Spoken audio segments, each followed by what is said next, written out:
Assalamualaikum, apa kabar? Hari ini kita akan belajar tematik. Alhamdulillah, hari ini kita sudah masuk ke tema 2. Sebelum kita belajar, marilah kita berdoa terlebih dahulu.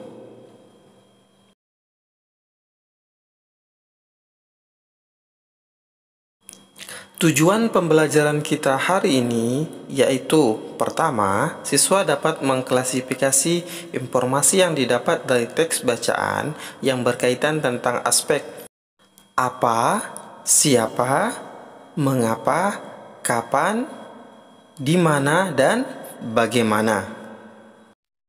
Yang kedua, siswa dapat memahami ciri-ciri tangga nada diatonis mayor dan minor. Untuk lebih jelasnya, perhatikan penjelasan berikut.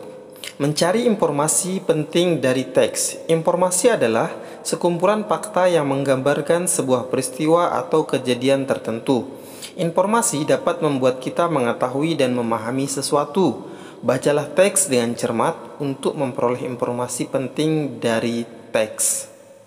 Selanjutnya, menjawab pertanyaan dan mengolah informasi dari teks. Selain membaca dengan cermat, informasi penting dari sebuah teks juga dapat kita temukan dengan cara menjawab pertanyaan-pertanyaan yang berkaitan dengan isi teks. Terdapat beberapa pertanyaan yang harus kita jawab agar kita lebih memahami isi teks. Kata tanya apa untuk menanyakan nama-nama benda, peristiwa, judul, dan tema. Kemudian di mana untuk menanyakan tempat atau latar. Kata tanya kapan untuk menanyakan waktu kejadian atau suatu peristiwa.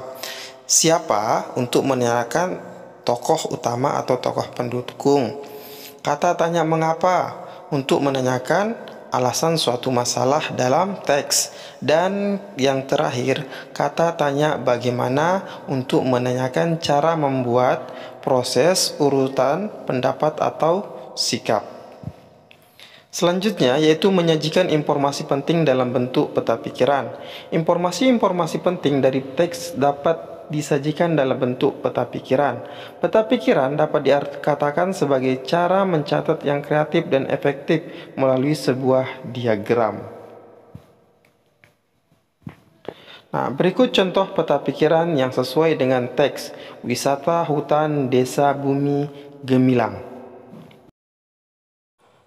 Wisata hutan desa Bumi Gemilang.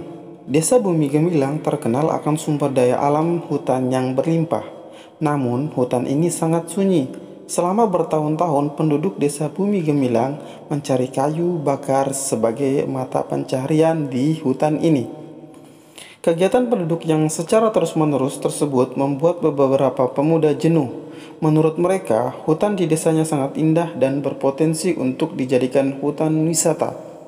Pepohonan pinus yang rimbun, udara yang sangat sejuk, serta pemandangan yang indah menjadi alasan utama mereka ingin mengubah hutan tersebut menjadi wisata hutan. Awalnya, ide dari beberapa pemuda desa tersebut tidak disetujui oleh penduduk lainnya. Mereka beranggapan bahwa hutan ini terlalu sunyi sehingga tidak akan banyak wisatawan yang mau datang ke hutan ini. Namun, Danar, salah satu penggerak pemuda desa tersebut, tidak kehilangan akal. Ia mengumpulkan foto-foto serta video yang berisi pemandangan alam di sekitar hutan, lalu mengunggahnya ke media sosial. Respon sangat baik diterima masyarakat. Masyarakat mulai berdatangan menuju hutan wisata ini. Mengetahui semakin banyak pengunjung, penduduk desa pun membangun sarana dan prasarana yang mereka perlukan, seperti toilet umum, jalan, dan menjual cindera mata. Berikut contoh peta pikiran yang sesuai dengan teks wisata hutan desa Bumi Gemilang. Nah, di sana ada pertanyaan, apa yang diusulkan untuk dibuat desa Bumi Gemilang? Jawabannya, hutan wisata diusulkan untuk dibuat di desa Bumi Gemilang. Yang kedua, siapa yang mengusulkan dibuatnya hutan wisata? Jawabannya, para pemuda desa Bumi Gemilang mengusulkan dibuatnya hutan wisata. Yang ketiga, Mengapa para pemuda mengusulkan dibuatnya hutan wisata? Jawabannya, karena mereka jenuh dengan mata pencaharian mereka yang hanya mencari kayu bakar di hutan. Pertanyaan keempat, bagaimana cara Danar, salah seorang pemuda, memperkenalkan hutan wisata di Desa Bumi Gemilang kepada masyarakat luar? Jawabannya, Danar mengumpulkan foto serta video pemandangan alam di hutan, lalu mengunggahnya ke sosial media. Ingat kembali, informasi-informasi penting dari teks dapat ditemukan dengan cara membaca cermat atau menjawab pertanyaan-pertanyaan yang diberikan. Selanjutnya, kita masuk ke materi SBDP, tangga nada diatonis mayor. Tangga nada adalah urutan nada yang disusun secara berjenjang. Tangga nada diatonis adalah rangkaian 7 nada dalam satu oktav yang memiliki susunan tinggi nada yang teratur. Nada-nada pada tangga nada diatonis mayor berjarak 1, 1, setengah, 1, 1, 1, setengah. Ciri-ciri lagu dengan tangga nada diatonis mayor. Pertama, bersifat riang gembira dan bersemangat. Yang kedua, biasanya diawali dan diakhiri dengan nada do atau sama dengan C. Contoh lagu bertangga nada diatonis mayor: Hari Merdeka, Garuda Pancasila, Maju Tak Gentar, Indonesia Raya. Kemudian, tangga nada diatonis minor. Ingat kembali tentang tangga nada diatonis, yaitu rangkaian 7 nada dalam satu oktav yang memiliki susunan tinggi nada yang teratur. Selain tangga nada diatonis mayor, ada pula tangga nada diatonis minor. Nada-nada pada tangga nada diatonis minor berjarak 1, setengah, 1, 1, setengah, 1, 1. Ciri-ciri lagu dengan tangga nada diatonis minor.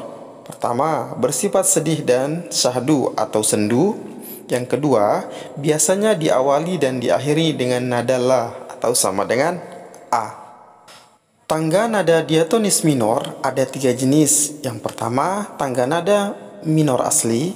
Yang kedua, tangga nada minor harmonis. Dan yang ketiga, tangga nada minor melodis. Membedakan lagu dengan tanda mayor dan minor. Ananda sudah belajar tentang tangga nada diatonis mayor dan minor. Apakah Ananda sudah mampu membedakannya? Baik, sekarang berikut cara membedakan lagu dengan tanda mayor dan minor. Pertama, tangga nada mayor bersifat riang gembira dan bersemangat, sedangkan tangga nada minor bersifat sedih dan syahdu. Tangga nada mayor biasanya diawali dan diakhiri dengan nada do. Tangga nada minor biasanya diawali dan diakhiri dengan nada la. Contoh lagu nada mayor: Hari Merdeka, Garuda Pancasila, dan Maju Tak Gentar. Contoh lagu dengan tangga nada minor: Syukur, Himne Guru, dan Gugur Bunga. Nah, itulah materi untuk hari ini. Bagaimana? Apa bisa dipahami dengan baik? Luar biasa. Demikianlah materi untuk hari ini. Sekian. Wassalamualaikum.